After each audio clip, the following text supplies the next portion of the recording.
We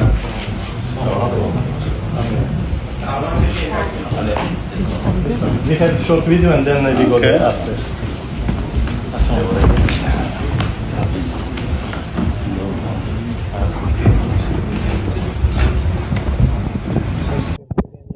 vaqtda Milliy futbol markazida O'zbekiston futbol assotsiatsiyasi tomonidan o'tkazilayotgan matbuot anjumani bo'lib o'tdi.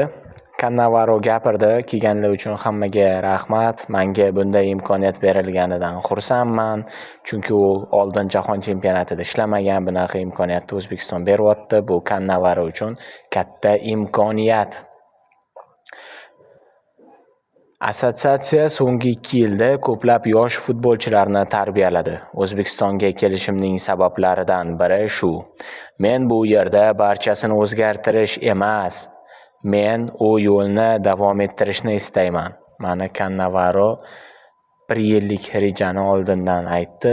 Ya'ni Srechko Katanesi uslubini davom ettiradi.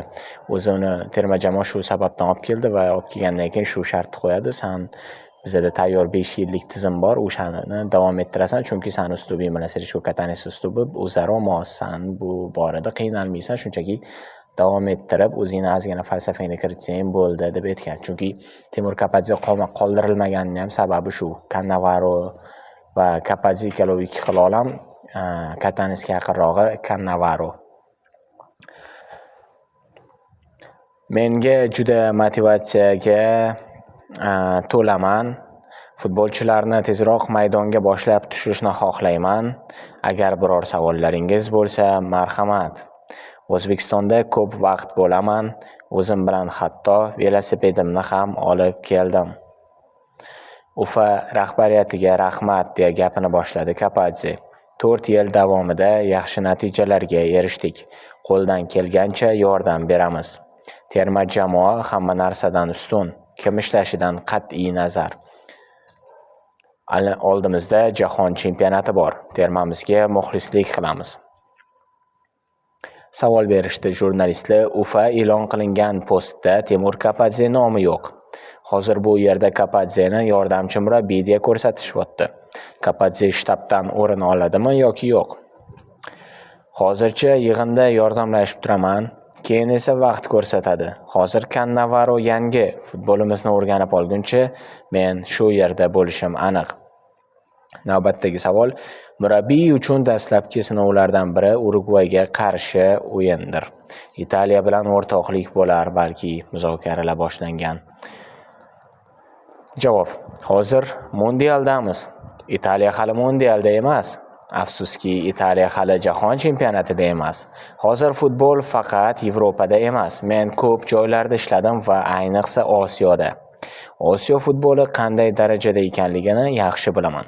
Muammo Italiyaga qarshi o'ynashda emas. Osiyo terma jamoalari ham kuchayib olgan. Sababi Osiyo futbol mamlakatlari o'z futboliga ko'p pul ajratishmoqda. Ayniqsa yoshlar futboliga. Italiyaga qarshi o'ynasak munosib qarshilik ko'rsata olamiz albatta, dedi. 8 oyda jahon chempionatida yaxshi natija qayd etadigan jamoa tuza olishingizga ishonasizmi? Terma jamoa allaqachon raqobat bardosh bo'lib ulgurgan. Yaxshilash kerak bo'lgan jihatlar ko'p, albatta. Muhimi intensivlikni oshirish. Osiyo va Yevropa futboli farqi intensivlikda.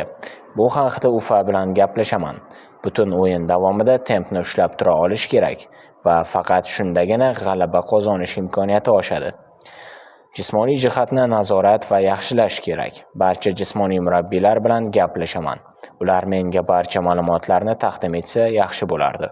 Menimcha bu yerda hech kim jahon chempionatida qatnashmagan.